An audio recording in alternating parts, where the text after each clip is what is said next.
All right, so law of sines, and then we're going to also learn law of cosines after this. Law of sines is the more difficult one, as I said, because of that ambiguous case, and we'll go over when does that occur.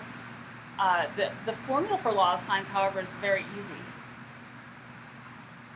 You're going to use 2 of the 3 ratios as a proportion, and we solve proportions by cross-multiplying. Or you could flip your ratios, so you can have either side over sine of the angle, or you could have sine of the angle over side. My suggestion would be whatever you're trying to find. If you're trying to find the side length, then you put side on top and your sine of your angle on the bottom. If you're trying to find the measure of an angle, put the sine of the angle up top and the measure of the side on the bottom.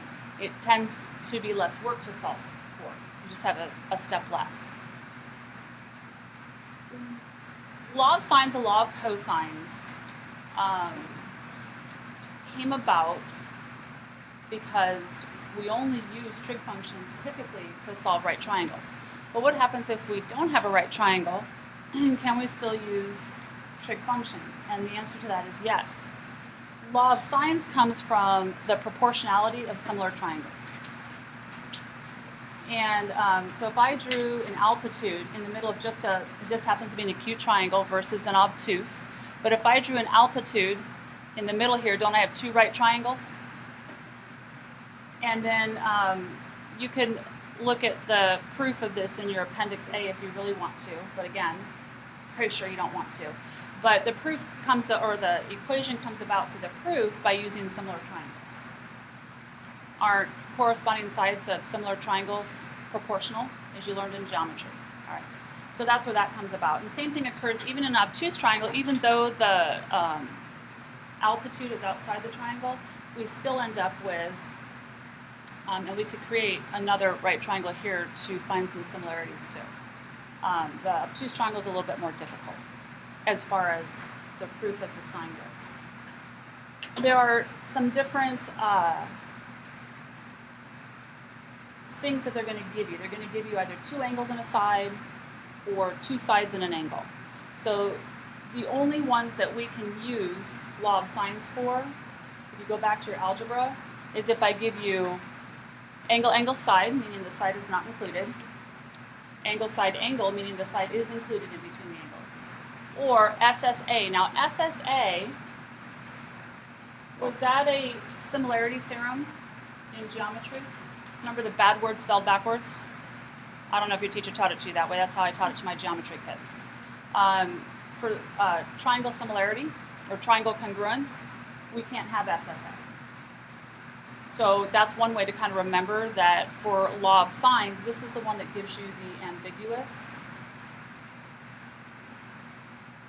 case. And that's the one where you could have one answer, one solution, no solution, or you could have 2 solutions. Other than that, the other 2 are going to give you just one solution only. And I'll kind of go into why that is. So we're going to look at just AAS first because that's the easy one. So what if I have 2 angles and a side? You're probably going to be given the information just as you see it here. You're not going to be given a picture. So you need to start by drawing a picture, and it doesn't matter what your picture looks like. It doesn't matter whether you know if you have an obtuse triangle or an acute triangle. Just draw any triangle, just a general generic triangle. So I'm going to draw, and it doesn't matter if you put an acute angle in an obtuse spot. We're just drawing the triangle in order to get an idea of where things go and how things are oriented towards each other. So they have given me that angle C is 102.3 degrees. Make sure that you put the angles inside the triangle and the side lengths outside the triangle so that you don't get them confused. And then they give you angle B is 28.7 degrees. And then they gave you side B is 27.4. One of the things that you need to realize is that angles are going to be labeled with capital letters and side lengths are going to be labeled with lowercase letters. So I know where side B is because side B is always across from angle B. Little side A is always across from angle A, and little c, side C, is always across from angle C.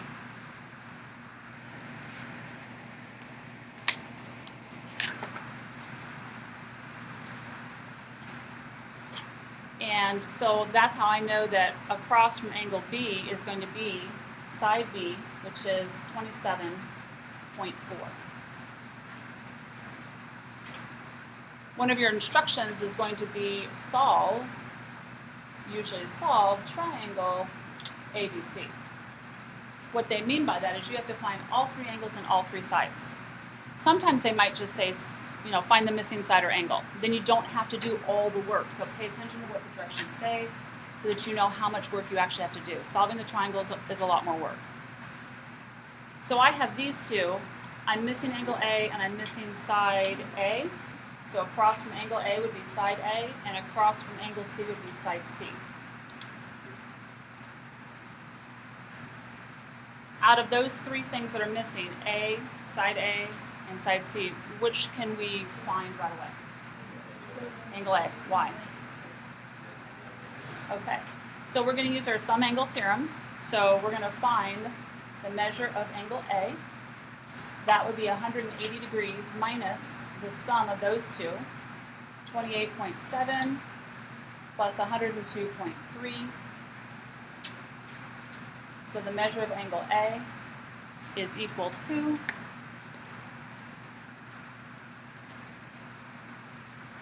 49 degrees.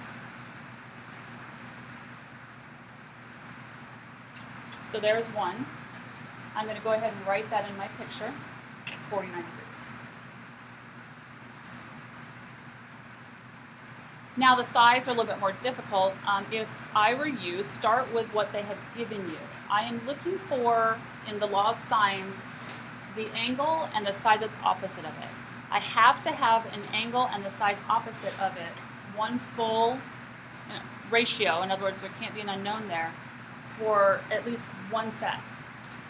If I don't have that, I can't use the law of sines. So notice that they originally gave me angle B and side B, didn't they? So that's the side I'm going to start with. I have to have that as one of my ratios to find my other missing side. So I'm going to use sine of, and I'm going to go ahead and write it out for my note purposes, sine. Well, since I'm missing a side length, I think I would rather put my side length first. So I'm going to put side B over sine of B equals, and it doesn't matter which we find first, A or C, so I'm going to go with the bigger side first, or the bigger angle first to find the biggest side. So side C over sine of C. So fill in what you know.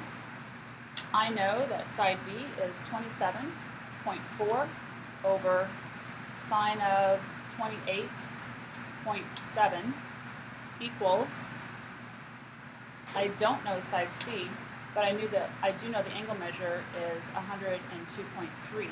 So I've got sine of 102.3. How do you solve proportions? Cross multiply. So I'm going to cross multiply. I get C times sine of 28.7 equals 27.4 times sine of 102.3 degrees. If I'm solving for C, what do I do to both sides? Divide this side by sine of 28.7 degrees, and divide this side by sine of 28.7 degrees. So C is going to be approximate because we are going to end up rounding. Look to how they want you to round. The directions here don't say where we're going to round. So I'm going to assume we'll round to 1 or 2 decimal places, since the answers that or the amounts that they gave you here are rounded to 1 decimal place. I'm going to go with 1. So I'm going to take 27.4 and multiply it to the sine of 102.3. And then divide that by the sine of 28.7. I guess I should make sure that my calculator is in what? So double check your mode right now. Mine does happen to be in degrees. If yours isn't, you'll have to redo the problem.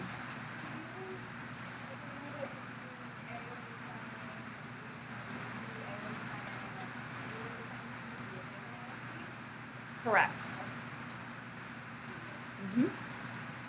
So I'm going to round that to 1 decimal place, so it's 55 point what? 4 is next to the 7, so it's 55.7, isn't it? Right? And that's in units. I don't know if it's yards, inches, whatever, so I'm going to physically use units and degrees so that I don't get them confused. So I'm going to go ahead and write in my picture 55.7 UTs for units. And then we only have A left. So third step. I personally would still use the one that they gave you. I would not use the one that we just found along with this one. Why? Yeah, if you made a mistake here, you're going to make a mistake here, right? So at least I know that that's accurate because that's what they gave us, as long as I put it in the right spot. I'm finding side measures, so I'm going to put that up top. And I have, bless you, for note purposes, I'm going to write that I'm going to do the sine.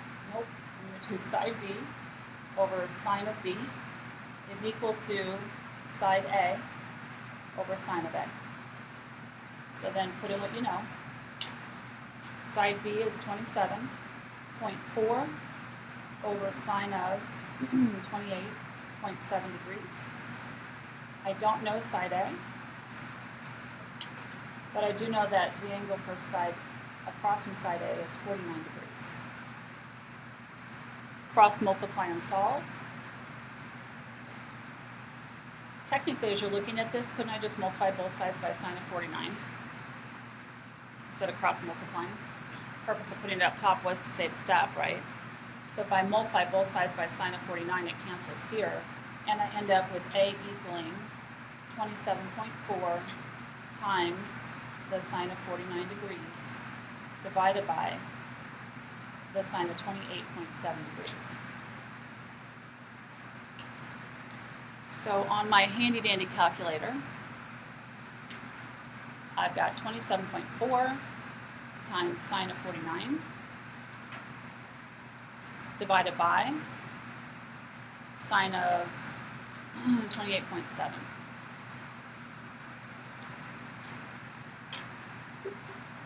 So rounded to one place, what is that? 43.1 units, and so 43.1 units. So typically you're going to have to find 3 items, and they're going to give you 3 items. So there's the 3 that we found. Yes.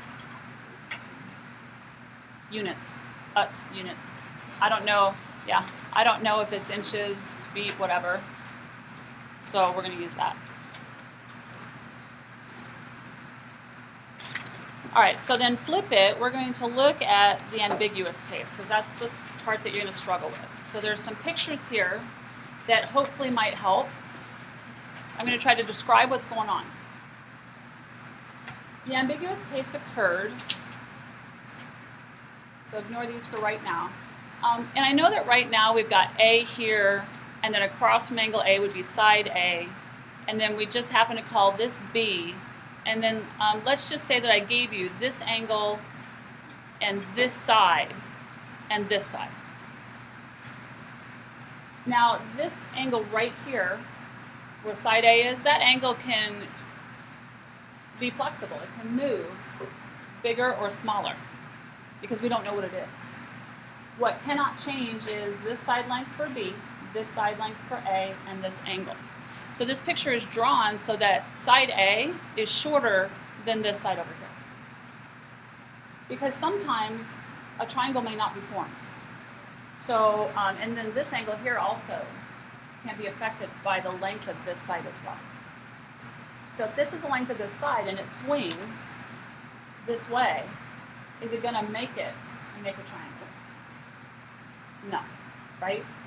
So if, and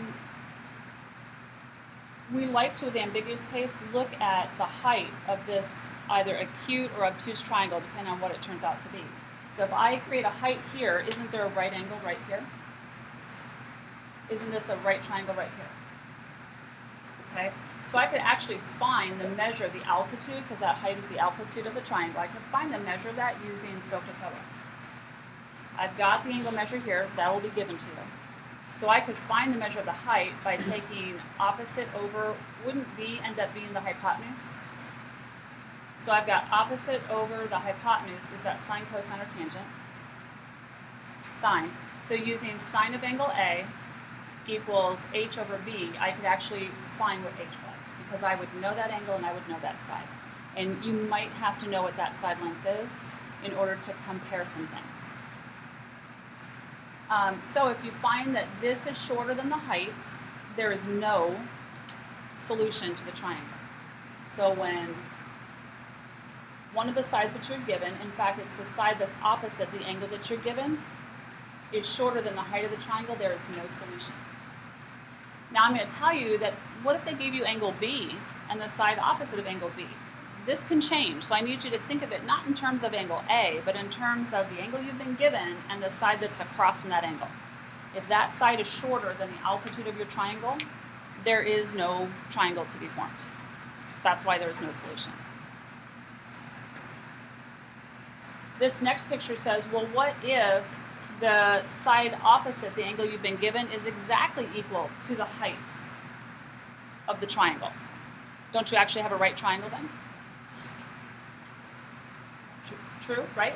So there could be one triangle that's formed in that respect, and therefore there would be only one answer for solving this triangle. So if the side that's across an angle that you're given is exactly equal to the height of that triangle, there will be just one solution. So if it's shorter than the height, no solution. Same as the height, one solution.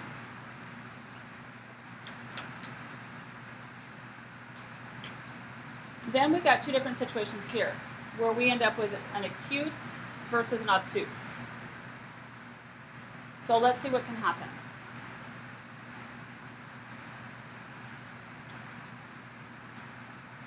Is side A shorter or longer than side B in this picture?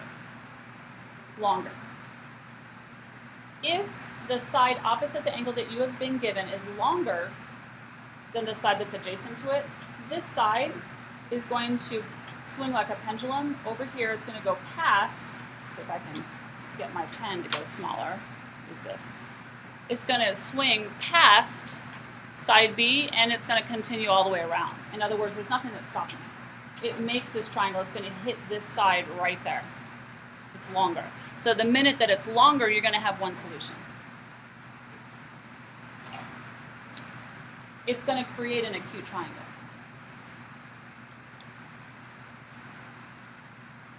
It's important for you to realize how many solutions you have in order to determine how you're going to solve that triangle. That's why I'm going over this.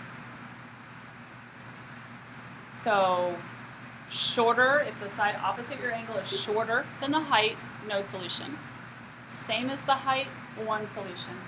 Longer than the side adjacent, one solution. You get an acute triangle.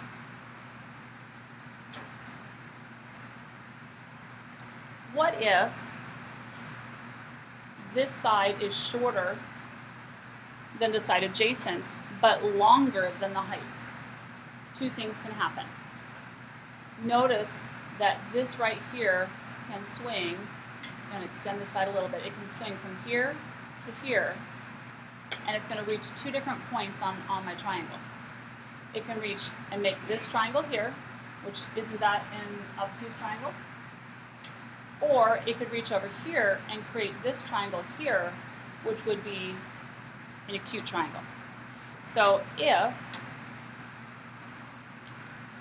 the side opposite the angle you're given is shorter than the side adjacent, but longer than the height of the triangle, you're going to have two solutions, because you can have two triangles created.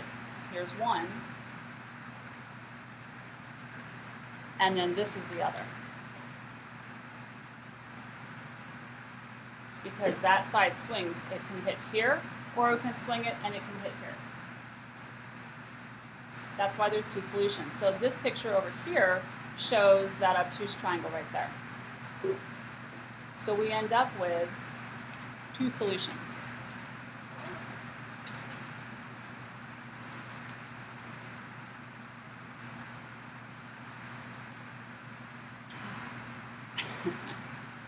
All right, do you understand why there's two solutions on that one? All right, so then, and that's assuming that that angle opposite the side that you're given, is an acute angle. Well, then what happens if A happens to be an obtuse angle? And if I were you, I would just be drawing pictures to kind of try to see what's going on, to try to help myself. Well, if A is now obtuse, and all along here, that angle A that you've been given, the angle on the side opposite, has always been acute, well, what happens if it all of a sudden turns to be the obtuse angle? What occurs? Two things can occur. The side opposite the obtuse angle can be shorter than B. Is there any way for a triangle to be formed? No. So in that case, there's none. I would not focus on all of this stuff. How can I memorize all of this stuff? I'm not really big on memorization. Draw the picture and visualize it. If you have an obtuse angle and the side opposites, that angle is longer than B. Notice that we don't care about the height of the triangle at this point. We're not comparing it to the height of the triangle as we did with the acute angle. Then there will be one solution. Because I can adjust this angle here to fit whatever I need to so that it will reach that horizontal line now. So when A is obtuse, or the angle opposite the side you've been given is obtuse, we don't care about the height of the triangle anymore. Only when the angle that you've been given across on the side you've been given is acute do we compare it to the height. So, bearing all that in mind, I am not going to memorize all this stuff at all. I do want to highlight one more thing. You are going to have to know this, how to find the height of your triangle so that you can compare. Most specifically in these two situations here, because how can you compare it to the height of your triangle if you don't know what it is? And we found that, remember, we found the height by saying that, oh, this was sine over, or this is opposite over hypotenuse, so we started with sine of angle A is equal to h over b. To solve for sine A, to solve for h, don't we multiply both sides by b? That's how we ended up with this. So you don't have to memorize that if you know how to derive it. So let's look at a couple of examples. So we've got side-side angle. Pay attention to if the angle across the side you've been given is acute or obtuse, because they'll make a difference here versus here. And so we're going to go ahead and draw the picture that they've given us. So we're given side A is 22 and angle A is 42. So those are going to be the two that are across from each other. So angle A is an acute triangle, so we're looking at one of these four situations here. So I'm going to go ahead and draw the picture.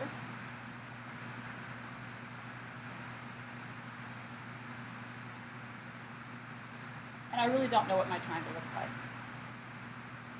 So I'm going to draw angle A. It's 42 degrees. Across from angle A is side A, is 22. And then this will be angle B, because I want B to be next to my A, so there's 12. I like to look at it that way rather than upside down.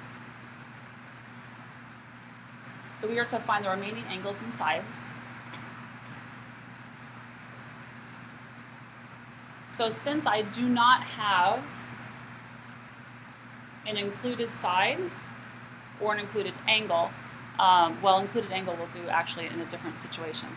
I've got side-side angle. So you have to remember to look for how many solutions you have before you even start. So I've got to compare, is A less than B or greater than B? That's the first thing I'm going to do. Why find H? H would be the height right here. This is C. Why find H if I don't have to? Is this side bigger than this side? 22 is greater than 12, right? Will it form a triangle or not? Yes. So far I have that A is bigger than B. So if you look at this one here, I only have to compare, I only have to find H if A is less than B. When A is greater than B, I don't have to find H, right? So don't find it, because it's this situation right here where A is greater than B. It's going to form a triangle. I don't have to worry about the height. It doesn't matter what the height is. It's going to go ahead and form one. So you might want to write yourself a note. You don't need to find H when A is greater than B. The side opposite your angle is greater than the side adjacent to your angle.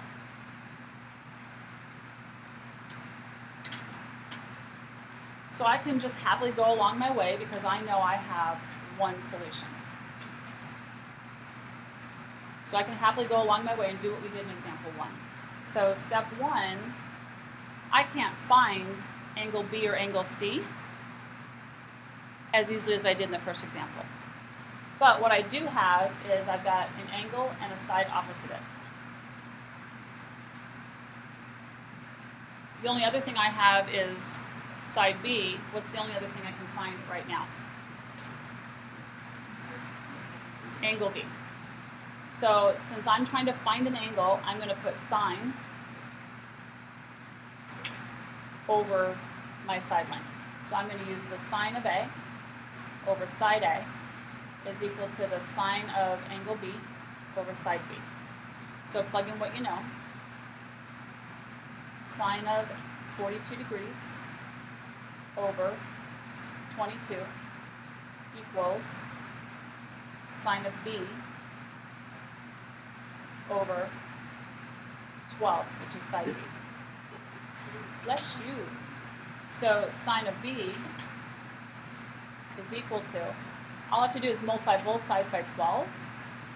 I can cross multiply as well, but I can save the step by just multiplying both sides by 12. Throw that in your notes if you want to.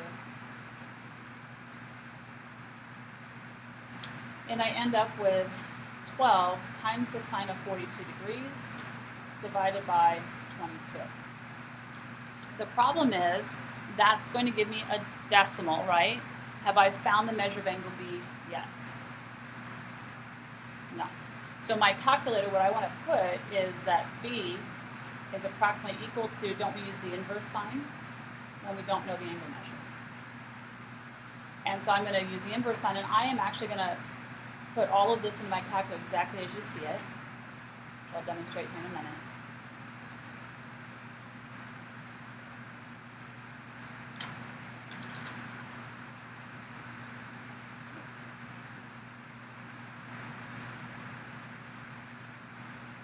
All right, so inverse sine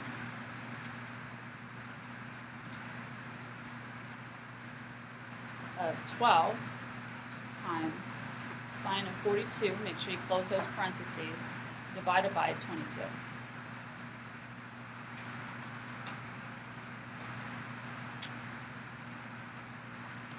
So I get angle B is approximately equal to 21.4 degrees.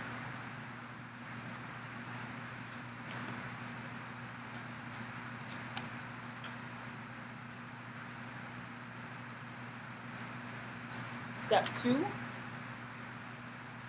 going to go ahead and put that 21.4 degrees in my picture, so it's there for me to look at. Now what do you want to find? Angle C would be easy, right? So I'm going to take 180 degrees. The measure of angle C is equal to 180 degrees minus the sum of these two, 42 plus 21.4. So the measure of angle C is equal to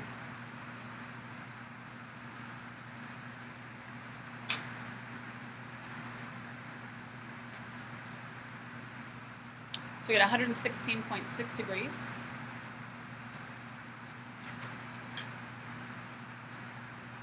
I'm going to put that in my picture.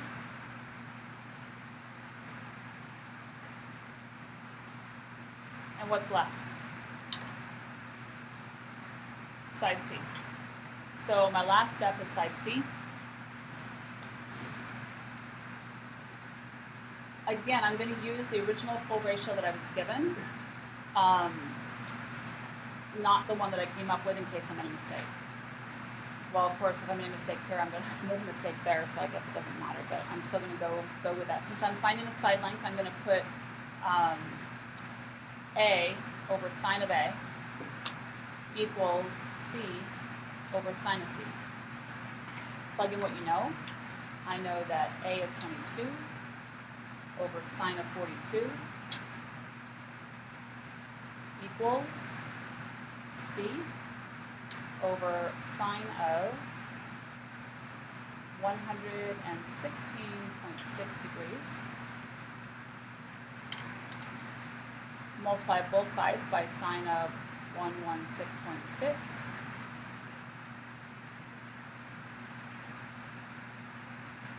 And C is approximately equal to 22 times the sine of 116.6 degrees divided by sine of 42 degrees.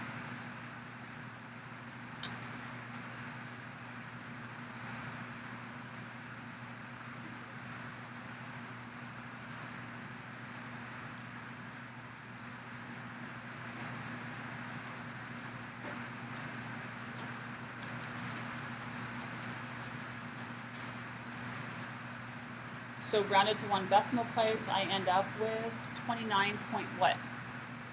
4.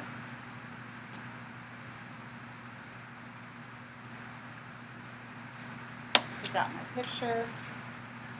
I want you to start getting the habit of verifying your answer. Does it seem reasonable? My smallest angle is angle B. Is it across from the smallest side? Yes. My largest angle is C, 116.6. Is it across from the longest side? Yes. Look at example 1 that we did. We forgot to verify that. So my smallest angle is the 28.7. Is it across from the smallest side? Bless you. Yes. My largest angle is 102, and it is across from the largest side. So I may not be correct answer, but they appear reasonable, right? All right, so let's look at example 3, another case of SSA. This time, the angle that they've given you is A, and it's across from side A. It's also acute, right? So we're looking at one of these 4 pictures here. So let's kind of see, is the side opposite my angle greater or smaller than the side that's going to be adjacent to it?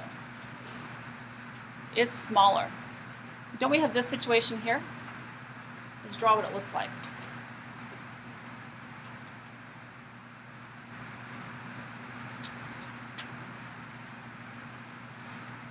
So here's A.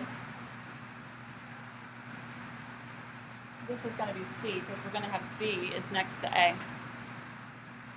So my A is 85 degrees. B is going to be out here somewhere. So B, side B is 25, and side A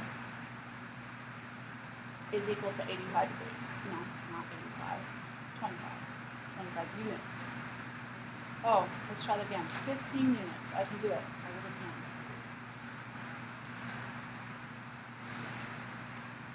Do you see how there's no way I can make angle C greater or smaller to create a triangle here? Right? However, how do I know that it's not this situation here? Because A is less than B, right? But how do I know that it's not this situation versus this situation? When you have, and you might want to write yourself a note, when the side opposite your angle is less than the side that's adjacent to your angle. When this occurs, you must find H. Because until we know whether A is bigger than H, this is H, that's really where we determine, is this going to make a triangle or not? So we have to find h.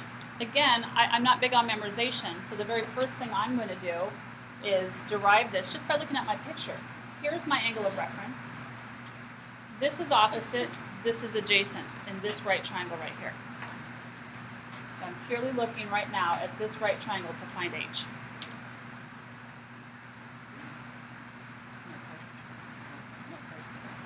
So the sine of 85 degrees is equal to h over 25. Turn it into a proportion, cross multiply and solve. I'm not memorizing that h formula. I'm just deriving it based upon your knowledge of SOHCAHTOA. So then I have 25 times the sine of 85 degrees. And I'm going to throw that in my calculator. So h is approximately equal to 25 times the sine of 85. I get 24.9.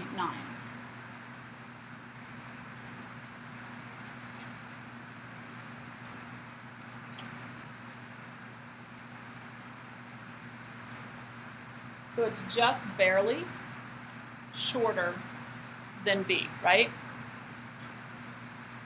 So now, is A going to swing and run into this, or is it going to swing and go this way? Yep, it's too short, right? It's going to swing and hit right there. The pendulum's going to swing and hit right there. It will not make a triangle. If this had been shorter than 15, right here, then I would have extended my picture out and shown that it swung this way, and we would have had two answers then, right? We would have two different triangles. We'd have to solve it twice, two problems in one. Yay. So the good news is no solution.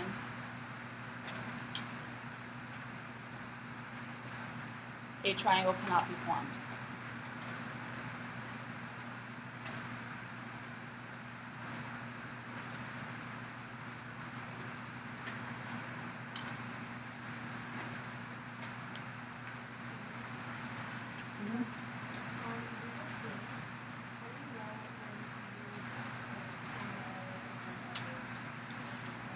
I will always start with, to figure out which one I want to use, since they gave me, I always want the angle on the side that's opposite me. So that's how I knew that I wanted to use sine A over side A. For one, that's one of my ratios. My second question to you is, well, I guess my first question is, are you asking, do I know whether it's sine over side or side over sine? Is that what you're asking? Okay. Since I'm trying to find, in this particular case, I was trying to find an angle measure first. Then I chose to have my sine, my angle, over my side. It doesn't matter though. If you wanted to do it the other way, you and I are going to get the same answer. You'll just have more work. One more step. Okay? Uh-huh.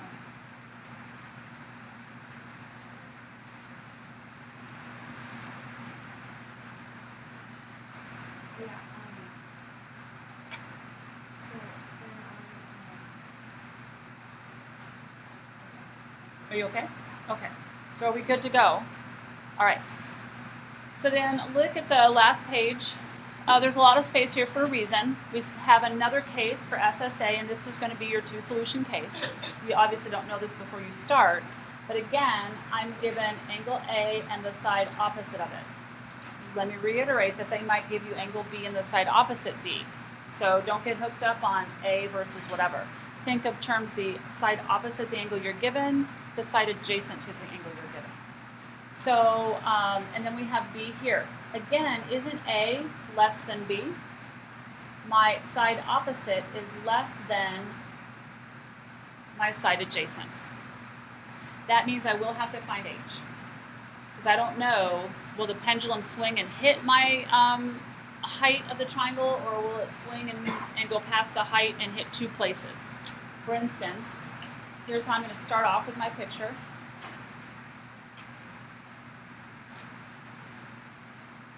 So this is A, this is going to be C, this is side B, this is side A, and then this is my altitude or my height of the triangle. I don't know if this is going to swing and hit right here and not form a triangle, or if it's going to swing down here and hit here and form two different triangles. So I have to compare A with B and A with that height. So I have to know, is it going to go past the height? So that's my very first step. Let me plug in here though what I do know. I know that A is 20.5 degrees and side A is 12 and side B is 31. So very first step, find H. So again, I'm not going to memorize. I'm going to derive the formula. This is my angle of reference. I have my opposite over my hypotenuse, so that is sine of 20.5 degrees is equal to H over 31. Make a proportion, cross multiply and solve. So I've got H is equal to 31 times the sine of 20.5 degrees. John, you might want to listen, even though you missed half the notes. And on my calculator, we've got 31 times the sine of 20.5. So I know that H is approximately equal to 10.9. So this is 10.9. So now is 12 going to go past 10.9 or slam into it? It's going to go past it, right? So I've got to lengthen this out. It's going to hit here, and it's going to pendulum swing, right? And hit, I don't know, like right here, whatever, give or take. You get the idea, right? So because it's longer than my height, but shorter than B, it's going to swing, go past the height, but hit another point on this horizontal side, right? And create two different triangles. So it's going to create this other triangle right here. It's going to create an obtuse triangle. So we actually have two solutions.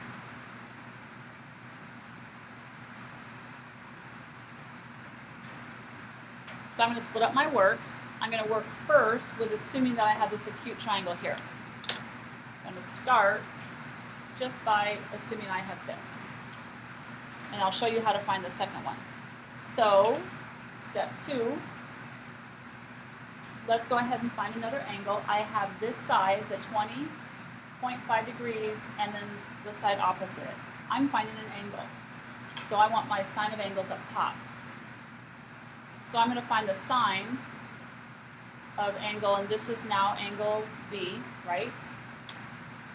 Sine of B, which I don't know, divided by side B, equals, the ratio I do know is sine of A, which is 20.5 degrees over side opposite it, which is 12.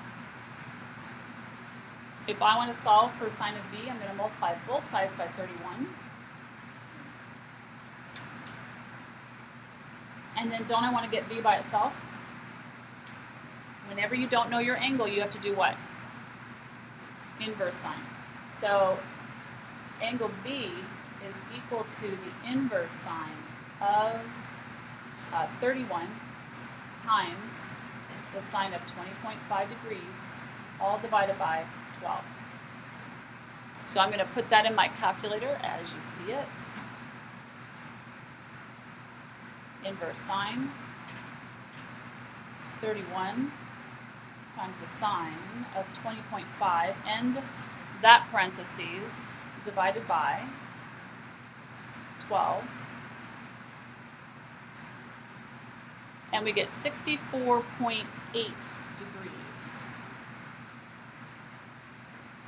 So angle B is approximately equal to 64.8 degrees. I'm going to put that in my picture. Now what do you want to find? Okay, so this is going to be solution 1, by the way. So then let's go and find angle C. So step 3, the measure of angle C is equal to 180 degrees minus the sum of these two angles, 20.5 degrees plus 64.8 degrees.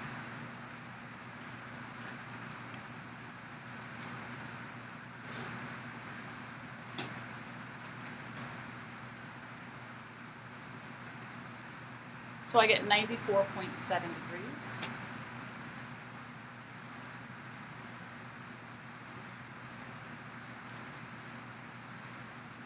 So I'm going to put that in here.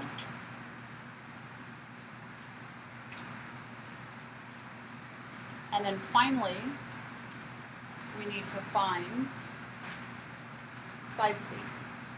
So I'm still going to use what I've been given, and I'm finding the side length, so I'm going to put side up top this time. So I'm finding C over sine of angle C is 94.7 degrees equals, I want to find, or I want to use my given information, so side A, which is 12, over sine of A, which is 20.5 degrees. I'm solving for C, so if I multiply both sides by sine of 94.7,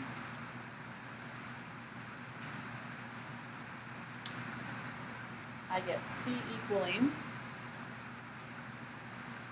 12 times the sine of 94.7 degrees, all divided by the sine of 20.5 degrees, which is going to be an approximation.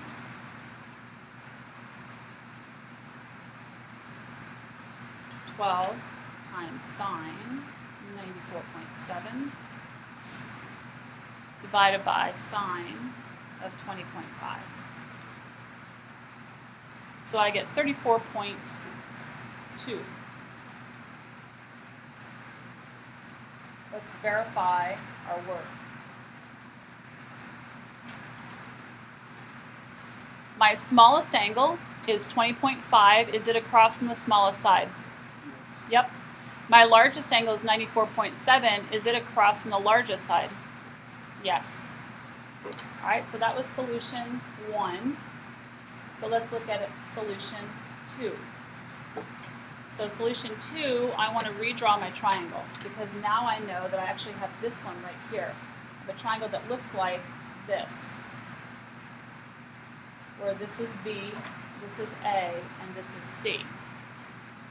A they gave me was 20.5 degrees. Side A is 12, and side B was 31. The problem is if I go and solve it the way we did before, I'm going to end up with the 64.8, right? So what you need to do to find angle B for our second solution is you have to look at this right here. Look at the other angle that angle B could be, because this angle right here and this angle right here are actually the same angles. Don't I take 180 and minus the 64.8? Okay, so to get angle B, and this is the key, the most important part, you have to take 180 degrees and subtract, because we want to find the supplement. Subtract that 64.8 that we got over here. This 64.8 is where we got it from. So taking the handy dandy calculator, 180 minus 64.8, we get 115.2. So the measure of angle B is 115.2 degrees. And now everything else is exactly the same. So we can find angle C just by using the sum angle theorem. So the measure of angle C is equal to 180 minus the sum of 20.5 plus 115.2.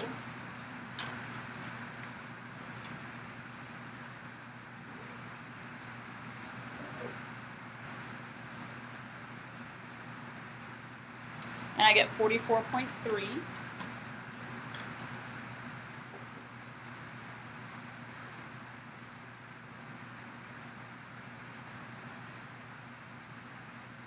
And then all I have left is side C. So, last step, I'm still going to do side A, which is 12, over sine of 20.5 degrees equals side C over sine of 44.3 degrees. Solving for C, multiply both sides by 44.3, and sine of 44.3. So C is equal to 12 times sine of 44.3, all divided by sine of 20.5. So I'm not going to get to the area. That'll be literally a 5-minute. You're following a formula on the area. You can try it today. So I've got sine times, or 12 times sine of 44.3 divided by sine of 20.5. So we get 23.9